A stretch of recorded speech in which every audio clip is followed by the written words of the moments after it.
Hello, hello. Welcome to your lower body. So we are going to focus on that pelvic tilt. So a lot of times your hips tilt down, your booty pops out, and hopefully you notice that in your wall assessment where you could slide your hand way far out, and then we taught how to pull it back and get your hand where it couldn't slide quite as far, but getting that tilt to roll. So we want our hips to stay in this position naturally. So when you hop on the horse and you're on the horse, you're here naturally. So then you can roll, you can do whatever you need to do, and they're in the strongest form that you can shock absorb all the bounce and everything that comes through the horse. If you're here, you're not going to be using your muscles appropriately to absorb the shock. It's going to tilt you forward. You're going to be squeezing with your knees, things like that. So we want to get nice and straight.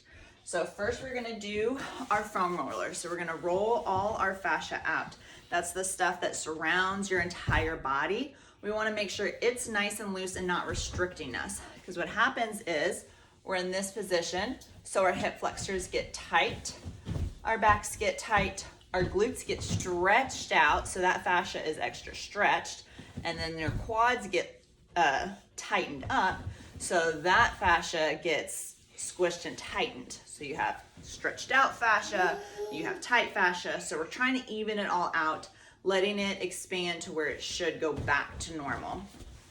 First thing we're gonna do, so I just talked about your quads tend to get tightened up because your booty's popped out, which then tightens your quads up because it shortens them. So we wanna lengthen them back out and lengthen that fascia.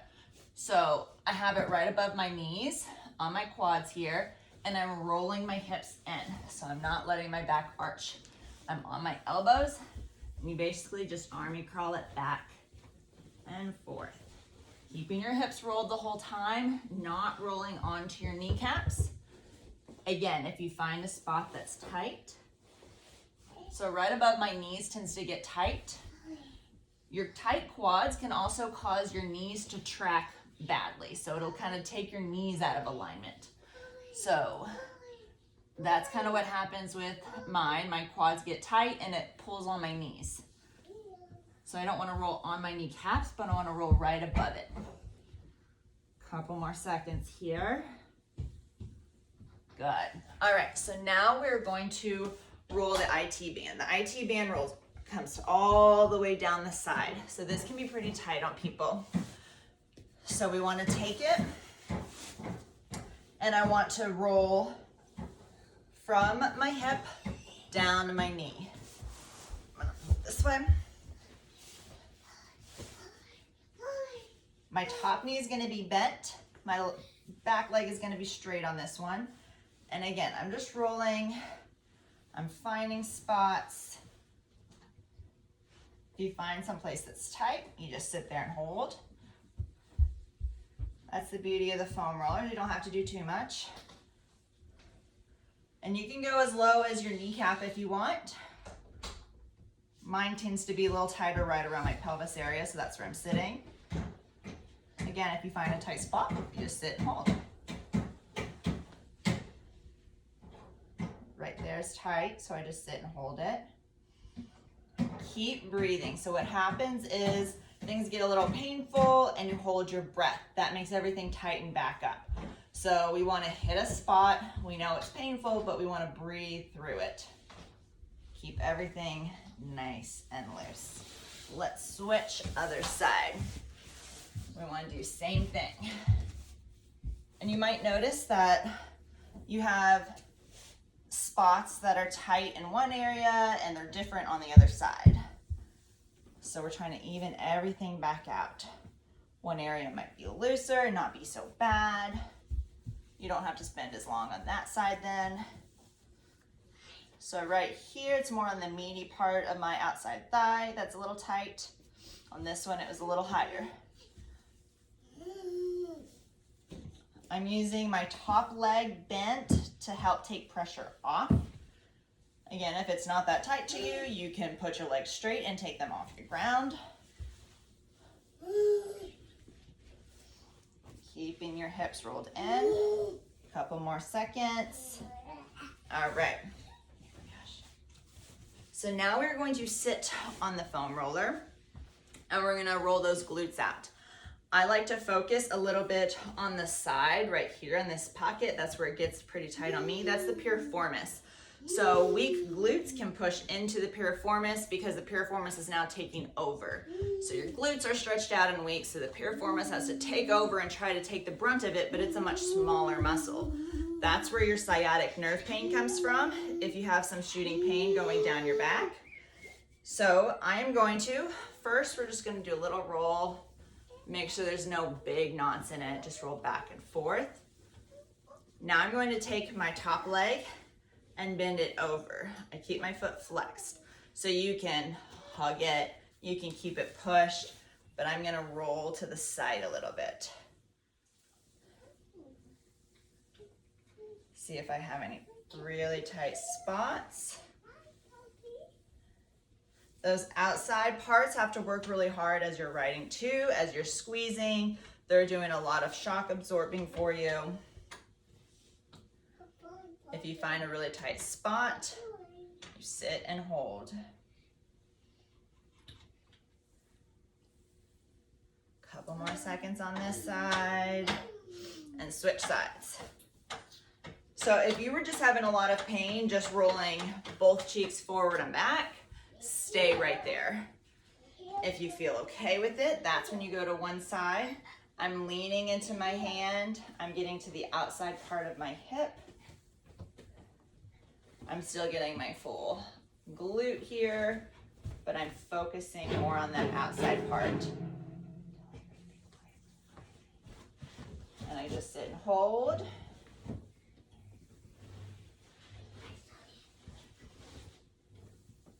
Good. All right. So now we should be rolled out pretty good. We are now going into some stretches. So now that we got the fascia released a little bit, we want to stretch out the actual muscles that we need to. So our first one, get a towel, place it under your knee. I have my back foot down, my front foot forward, and I want my hips squared. So a lot of times hips can cock when you're in this. I want them nice and squared. Everything underneath you. And then as you come forward, I don't want you just to arch your lower back. So that's the opposite of what we want to do. We want to tuck and push forward where you can feel the stretch here and you can feel your glute activate. So you can try to squeeze that butt cheek. You can push forward here, but we have our hips rolled. You can push through your upper body here if you need to roll your back a little bit.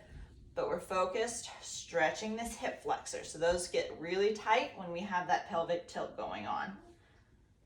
We want to squeeze this butt cheek, try to activate, but we're focused on that stretch. Come out of it. We'll go one more time. Roll your hips. As I do this, I almost pull this foot towards me. It's not something you can see, but I'm pulling this foot towards me as I roll my hips forward. Switch sides. So again, back foot is flat on the ground, front foot here, roll my hips, squeeze this glute. If you want to try to make it harder, you would take that opposite arm and try to lift it without letting it come from your lower back. So you would try to get that lifted. But we really want to get this hip flexor stretched out. Come out of it. Go back in it one last time. Push that hip forward. I'm pulling back with my upper leg. My hips are square. I'm not letting it cock to the side. Good. All right. Next one is really simple. You can do this standing or lying on your side. Hold on to a chair or door, whatever you need, and you're just gonna grab. As you do this, I'm rolling my hips, so I'm not letting my lower back do it. I've rolled my hips under, just like we did in our video, and I'm stretching my quad. So if you can't reach this, take a towel, wrap it around your foot and hold. Again, you can do this lying on your side, and I also want, switch sides, I want you to focus on your knees coming together. So I don't want your leg way out here. I want it tucked in, knees touching, hips rolled in. Slow breathing. Stretching those quads out. So again, quads get tight when your hips get tilted.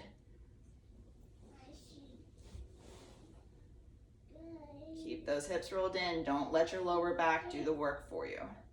We want to stretch the correct muscle. All right. Now that we have things stretched out and rolled, we want to activate it. So we want to tell the correct muscles what they should be doing and how they should be doing it. So we're going to lay on our back.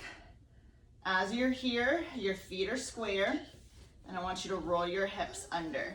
So just like you did where your fingertips touched, you can just physically hold them and roll them. And I want your feet closer to your butt, so I don't want them too stretched out. And I want your arches raised, so your knees aren't rolling in. And you're going to roll your hips. Push it up and hold. As you're here, make sure your glutes are doing the same amount of work. So if not, they're going to be raising up at different levels. So when you raise up, I want them nice and even. You can put your hands on your hips, your butt, whatever you need to. Keep them nice and straight. And make sure you're just holding right here. Relax your shoulders down. Make sure you're breathing. You will feel it in your quads, but our glutes are the ones we want to be working. So squeeze those glutes. Your quads feel it because they're getting stretched out in this position.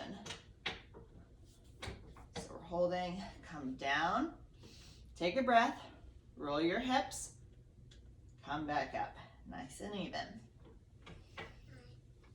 Couple good breaths. We'll hold it for 3, 2, 1. Lower down. All right, this next one is gonna be a little harder, but it's really gonna teach you your correct squat, and it's not gonna let you cheat on it. So you're gonna take your foam roller and you're gonna place it on the wall. I want it right between my shoulder blades. I want my feet hip width apart.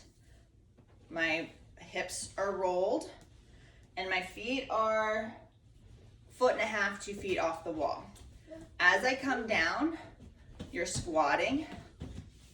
You can keep your hands on your hips in the beginning. We're gonna reach ahead later on, but we're rolling our hips. So if your lower back is arching, your butt is gonna touch the wall. So we want our hips to be rolled so we don't touch the wall and come back up. We might do a little adjusting here. Get it right between the shoulder blades. Roll those hips. Squat down, nice and even, so we don't want one side more than the other. Hold, come back up. I like to make sure I'm doing it correctly, so I keep my thumb forward and I physically keep my hips rolled. Because again, if they don't, your butt's gonna touch the wall. That means it's arching that much.